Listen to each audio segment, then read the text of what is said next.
Excellent. And welcome to another episode of Hempire. I'm Pete Barenberg with Purewell, and here again with my co-host and trusty sidekick, Nick DiFrancesco.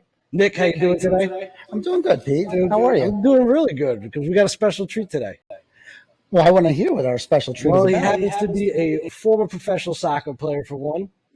Not only just a winner of Survivor, but he's a survivor and a winner at surviving cancer. Wow. We're talking about Ethan Zohn. Ethan, how's it going today? Going great. How are you guys doing? We're good. We're good. We had some technical issues, but we're getting through them. Good to see you again. Absolutely. You know, I'm excited because, of course, big Survivor fan. I heard that you were competing in the 127th Boston Marathon. This is 10-year anniversary of being cancer free. So, congratulations. I mean, that's obviously an amazing accomplishment. Absolutely.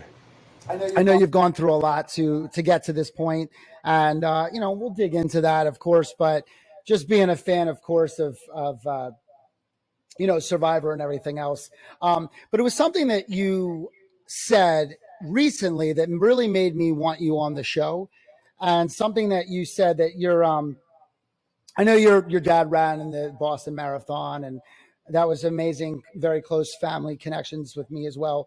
But you said that cannabis and CBD became a huge part of my wellness journey and healing from cancer. And it's still an integral part of my daily wellness routine today.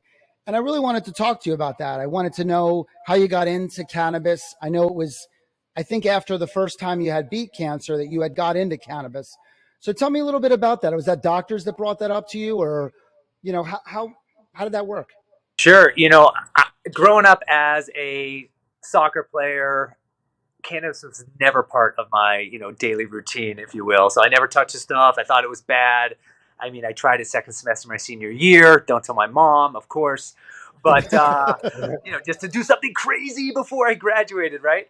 But I went on to play professional soccer, so I just never really touched the stuff. And then obviously I knew of cannabis, and I had read about the benefits that it can serve people who are going through cancer or other illnesses. So when I was diagnosed at age 35, I was prescribed a lot of prescription pills. And at this is 2009. The world is going crazy with the opioid epidemic. And I just had a little bit of a fear of kind of, what could happen if I got hooked on these synthetic pills. Like I was literally taking 5-6 pills to get to bed at night. I was ripping Adderall in the morning just to go to the doctor. So I was looking for an alternative way to kind of mitigate some of the cancer treatments that I was going through. And cannabis was a natural area to look. However, like no one at Sloan Kettering would prescribe it to me. There's no trained doctors or oncologists to tell me about it. I was on the streets of New York City talking to a drug dealer who sold all the drugs, not just cannabis. I was bald with chemo, mask, gloves, doing something illegal already on top of something horrible like cancer, right? So it just wasn't a pleasurable experience. And so it was at that moment I decided, like, okay, I really want to, try to share my story, try to educate others, erase some of the stigma around using cannabis from a medical, perspective.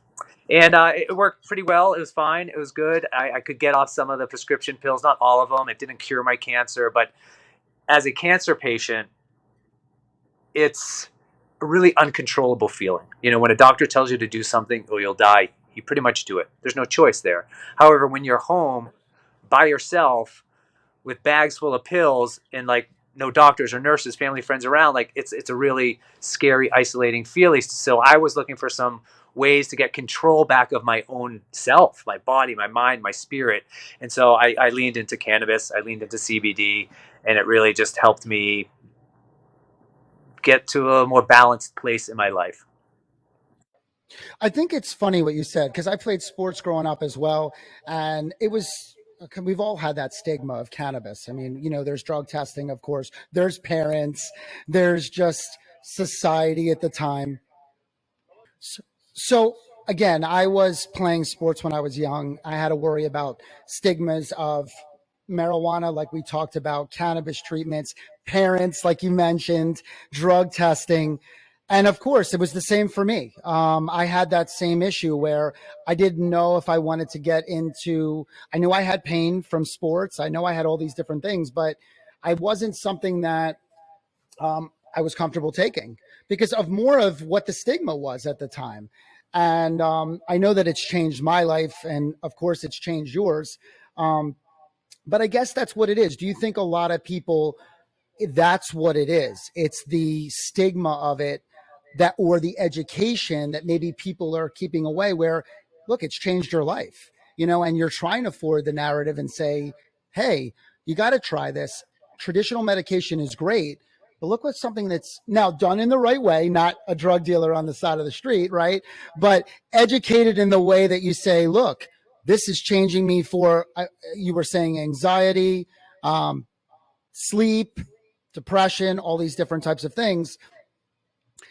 Education, would you say, is the most important? Is it, you think that stigma is the issue? I mean, why should they change, or why should they consider cannabis? Yeah, and like you, I always kept them separate. I had cannabis over here, I had athletics over there. Never did I think they could come together, especially as an athlete, because of the stigma. Growing up in high school, college, the people that smoked pot didn't play sports. And so for me, I feel that like sharing my story as like an average, everyday guy, he's athletic, he wants to be healthy, live a happy, fulfilled life. I think by sharing my story and being an example for those who might have the same feelings and want almost like a free pass or a green light to say this is okay. My goal here is like little mini incremental shifts in perception, right? And so for me to partner with like True Leave and Momenta and run the Boston Marathon while medicating on Momenta products is just an example that you can do something on a large scale or a small scale using cannabis to enhance your life. And whether if you want it to give you a little energy to go lift weights, or if you're like socially awkward and you need to use cannabis to be able to talk with people, or you have sleep issues or mood issues. I think there's so many areas that cannabis can help anyone improve their life in a positive way. So I guess when it comes to sports, I guess it would be a little bit more of the stigma. If any of my friends knew I was like smoking weed and playing sports, it just might be like, you're not taking it seriously enough. You're not you're a soccer player. You're not a smoker. You should be focusing on fitness and health and nutrition and sleep and all that stuff. Whereas this just seems like it's out of the ordinary. Meanwhile, the marathons I ran before this and playing soccer, I was crushing like 600 milligrams of Advil, every like 7 to 8 miles. I was taking like a 3 times caffeine energy gel. I was doing all this stuff to give me energy to get through the race. Yet I got the same benefits from using a dosage of gummy cannabis that I was using during the race that kind of helped all those things. It helped them internally, mentally, after the race, inflammation, rest, recovery, all that stuff. So I think, that obviously cannabis can be a huge help in athletics. And it's kind of funny what you're saying about, am I going to be a stoner, or am I going to be an athlete? And the truth is that, everybody that we're talking to, and just knowing about what my personal experiences are, sometimes it actually helps you see the game a little bit better. Sometimes, well, now you're running, right? So you have to be in that mindset. You have to look, it's grueling. It's a grueling pace. You have to stay consistent. You have breathing, you have fatigue, but sometimes when you could take yourself away mentally to a place, it gives you that extra, I don't know, that extra push to just keep going. You get into that runner's high, you get into that zone, and you're off to the races. And now let's go back to when you were, a professional soccer player, or in Survivor, not having cannabis. Okay. What's the mindset? What's the motivation from then to it is now? It's nothing pushing you like you're not 20 anymore, No, right? no, I'm definitely not 20 anymore, and you saw that on the most recent season of Survivor. I didn't do so well. I don't know what it was. I didn't have cannabis. Maybe that's why. It's a funny story because when I went to Survivor, you go through all the medical, and you're doing that out in Los Angeles, California, where cannabis is recreational, medically legal. I have my cannabis card. I use it every day. It's part of my medicine. On Survivor, you're allowed to take out your prescription medicines with you. So I'm like, hey, hey, CBS, can I take cannabis out there? And they're like, no one's ever asked us that before. And I'm like, well, let me know. So That's they great. actually ran it up the ladder, and unfortunately, they said no because it's illegal in Fiji, both CBD and cannabis. So you can't take it there. So to be honest, I was a little bit nervous, but I weaned myself off of cannabis before I went out there to play the game. However, when I was playing the game, I definitely wish I had it because Survivor is a very stressful environment. You're away from your friends and your family. There's no food, there's no water. You're tired, you're hungry, you're thirsty, you're freezing cold. And it was a very stressful situation already on top of, I'm like a pretty anxious and, guy in general, So like to layer all these things on top of each other for me out there, it was a battle within my own brain. I might look okay on the outside, but inside it was like War of the Worlds going on in here. Well, besides looking for fish, I bet you're probably looking for a little plant here and there without anyone knowing. Maybe something's growing here that I can find. That was the other thing. Like, if stereotypically speaking, cannabis can cause the munchies, but out there's no food, so you'd be like using this stuff, and you'd just like eating your own foot at some point. So what do you think about the new Survivor? How they went to the back-to-back, they shortened the season. I mean, what are your thoughts on that? Because they've really changed a lot of the game. A lot of the game, and I am an old school Survivor guy. However, I enjoy the old school game, but this is really exciting. And I wouldn't say it's better or worse. I would just say it's different. I feel this style of game where it's 26 days, there's a lot of ways to use the clues and idols and advantages and disadvantages, obviously, to get ahead in the game. So I feel an average player or a below average player has the opportunity to do well in a game like this because of all these extra ways to get ahead. I mean, if you look at these past two seasons, a couple of the players made it to the end without winning one challenge, without really voting anyone off, and it's just a different, higher, fast pace. It's more strategy, less survival. Yes. I mean, you're talking about a beast mode of a guy in the last Survivor Jonathan. who just lights out. I mean, come on. And you saw what happened. Yeah, I've never seen anyone do that well at challenges like this guy, Jonathan. Yeah, I mean, Jonathan killed it. And I just remember going back and them winning the fire challenge when he was like, I forget who was on the show at the time, but he said, no, I'm going to do the fire challenge. I'm going to go on and I'm going to take it upon myself and I'm going to eliminate who I need to eliminate. The balls that it took for that. But I was curious because now you talk about NFL football where the season is longer.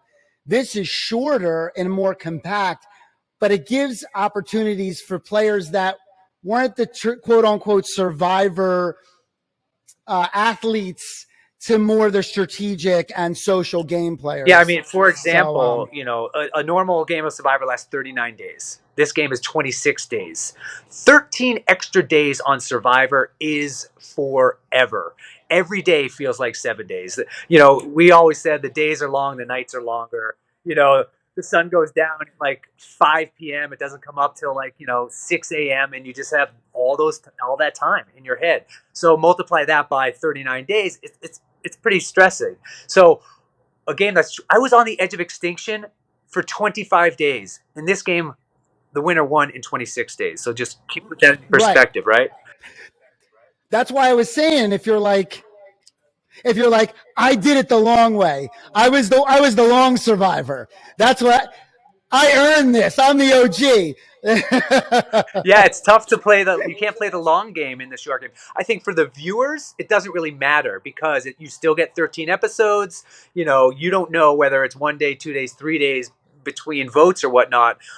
But as a player, the daunting task of overcoming all your challenges and going the full distance of 39 days is a lot more of a challenge than a 26-day game.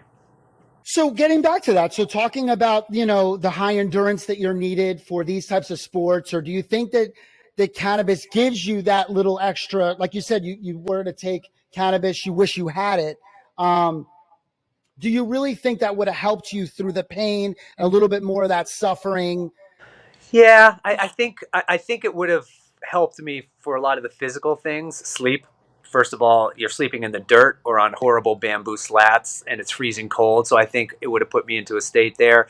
I don't think, to be clear, like I don't know if I would have used it out there because you want to just be really clear headed, and sometimes cannabis can cause you to think differently. When I was experimenting on myself leading up to the marathon, I had to figure out my dosages. Like, how much is too much? Is this too little? Do I want to try a vape? Do I want to do an edible? Is it a tincture? Is it, so I was testing all these momentum products out on myself, which was fun, right? And I did find, for me personally, sometimes when I took a little bit too much and I was going longer distances, it almost had a little bit of a negative impact on my performance in the sense that time was a lot longer. Oh my God, I just only been running 10 minutes and I got another 2 hours left. It's going to take forever. I felt like I lost a little bit of focus when I had too much cannabis and I was going long distances. So that's something I learned about myself. So now I totally dialed it into the dosages I need to go exercise, when I need to take it, at what point during my exercise routine, whether that's running or lifting weights or other forms. I haven't really done too much of a coordination sport using cannabis. Like I haven't gone out there and played, soccer or tennis or something that takes too much skill, I guess you could say. I can run straight, but I'm excited to maybe test that out in the future. Yeah, no, it's just because, people talk about just the anxiety. Well, everybody that we have come on always talks about the dosing, trying to find their dose, what works for them, what doesn't work for them. And that's for an athlete. That's for a common person, right? You mentioned sleep. That's something that we do. We concentrate here at Purewell a lot on sleep products and things like that. But there was a book that was written called The Runner's High. And they were talking about how they were using cannabis to stimulate appetite. They were talking about keeping them in the zone, like we were talking about, calming their nerves with thousands of people watching them. I mean, these are the types of things.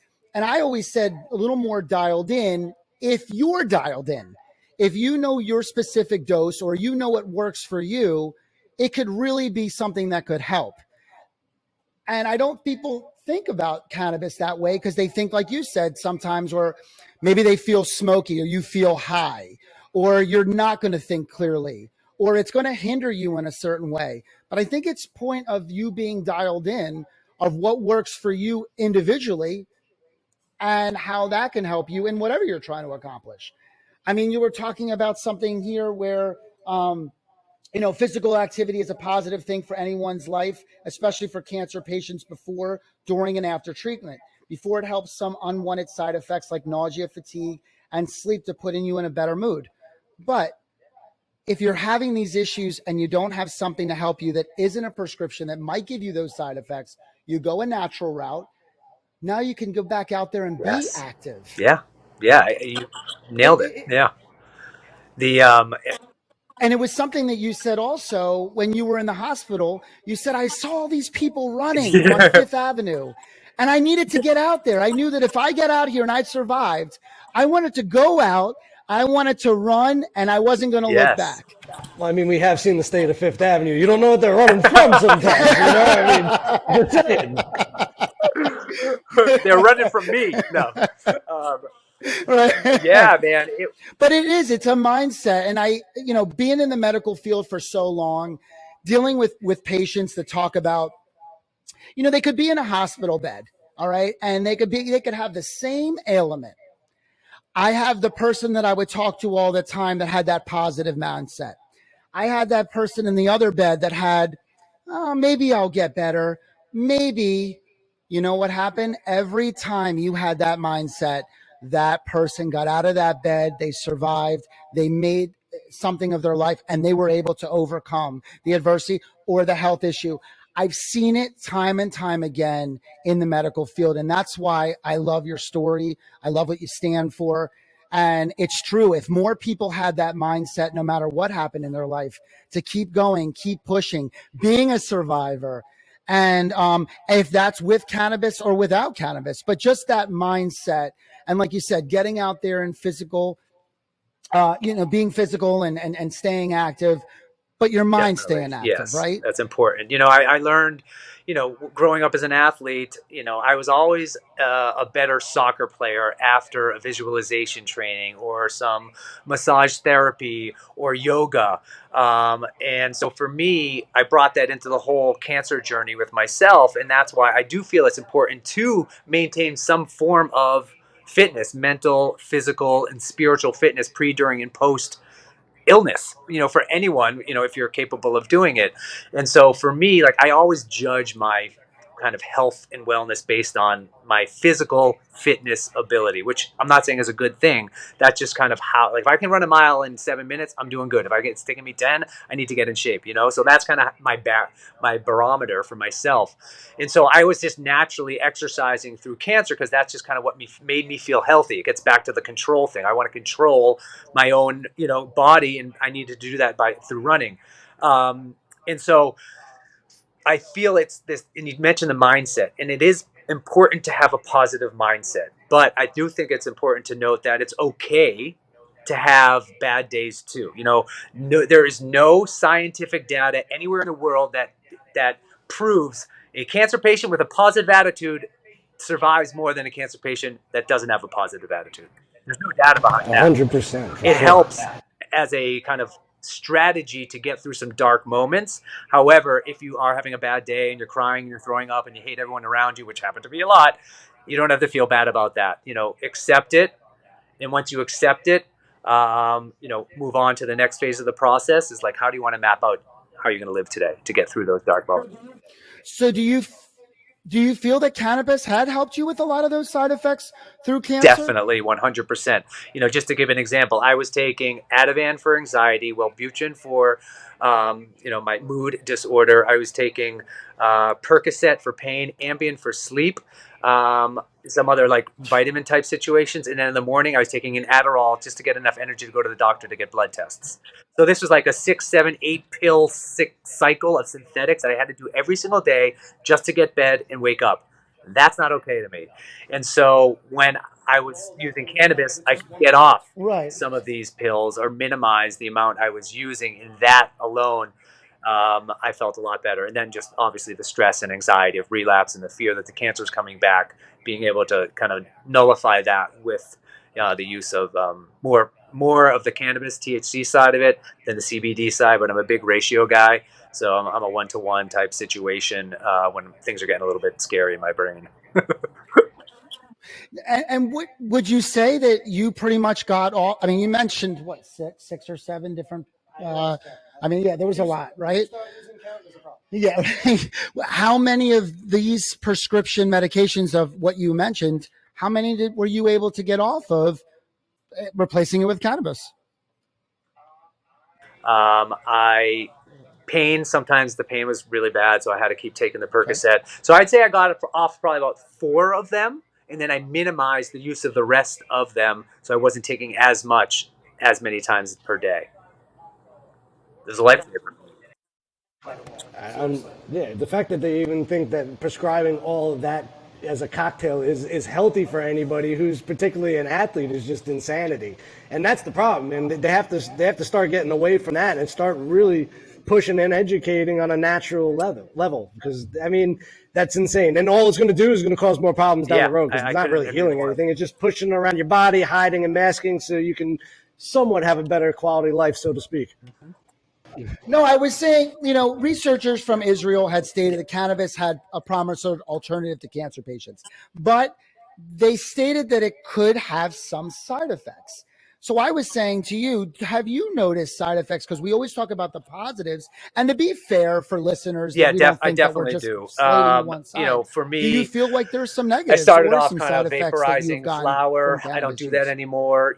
I'm always afraid of just like the mold, back in the day, the mold and the toxins, and if it's being, how it's being grown and how it's being processed. So like if I'm going to put something in body, I want to know exactly where it's coming from and all that fancy stuff. That's why I'm obviously a huge fan of legalized cannabis because it's all, tested properly. So that's important to me. But yeah, if I use too much, sometimes the mornings I'm a little bit groggy.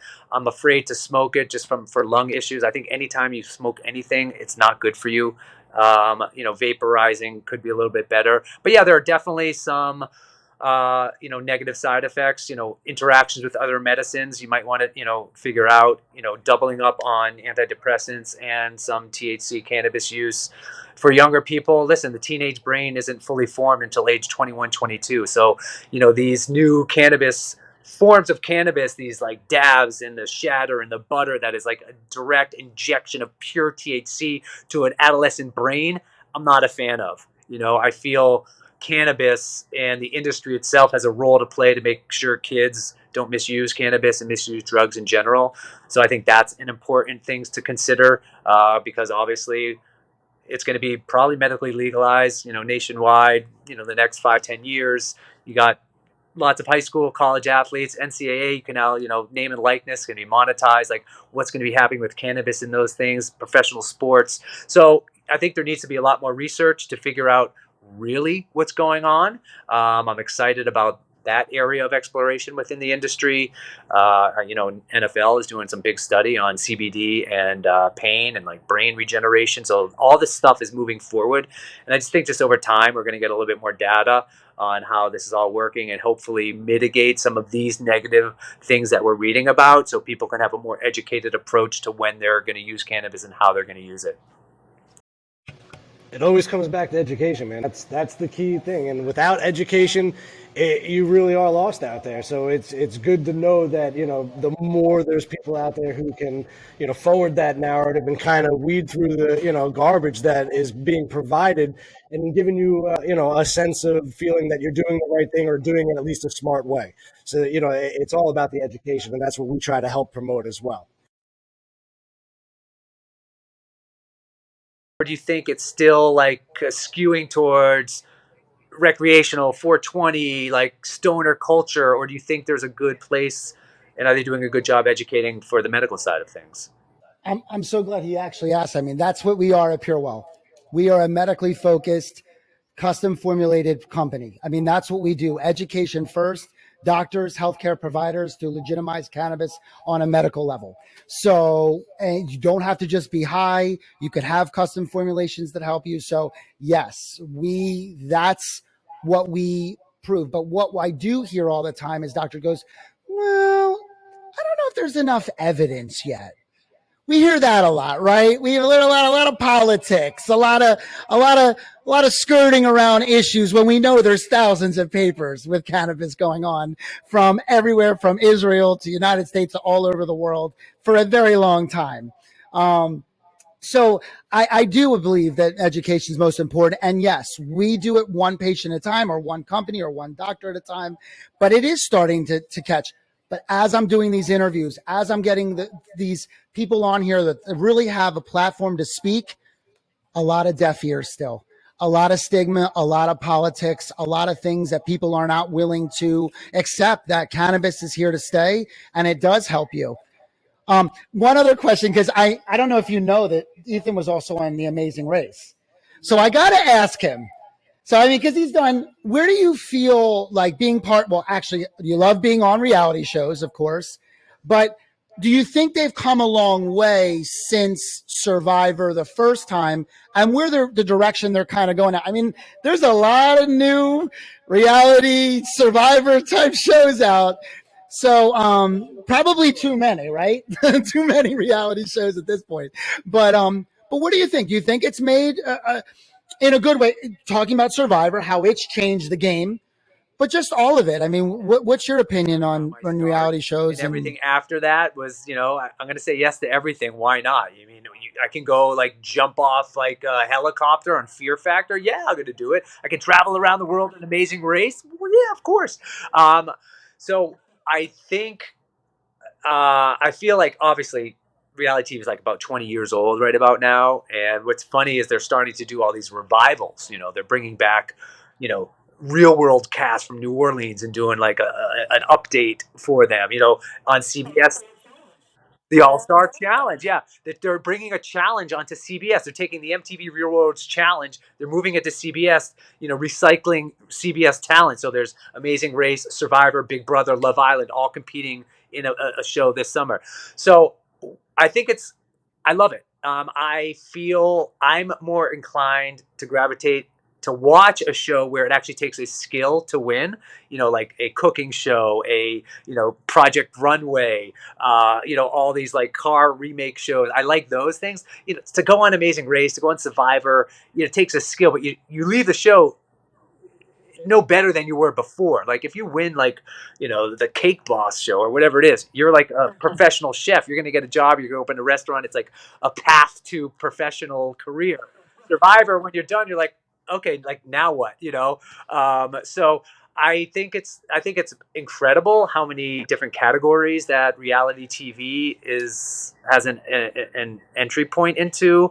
If there isn't an industry in the world that hasn't had a reality TV show around it, including cannabis. I was on this show called Kings of Kush, which is on Vice. It was about a farm up in Vermont named Mont Kush. So that was really fun. You guys know it's hard to market and advertise cannabis CBD on television, but you can create a reality TV show around a group of guys who bought a farm, and that was kind of our marketing arm, because we couldn't really do it like you want to in commercials, right? It is. That was a smart way.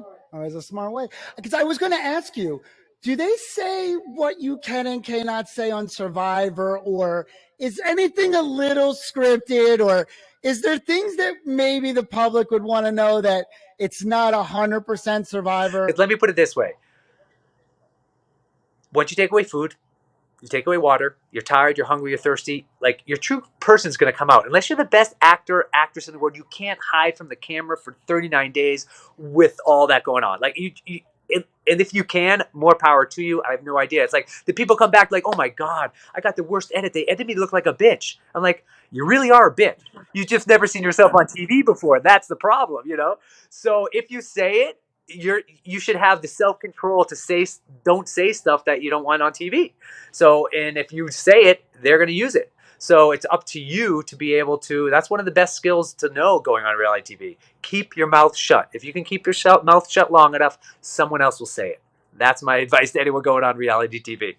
Pete, take us out. I mean, the more we keep pushing, the better it's going to get for everybody, because eventually they're going to reach an edge, and we're going to push them over it and learn that this plant is for everybody. So we really do appreciate the time again, Ethan. And again, everybody follow us on Cannabis Radio, like, subscribe, and anything you want to see, because that's how we're going to forward this narrative, by spreading the word. So we appreciate the time that you've made, and have yourself a great day.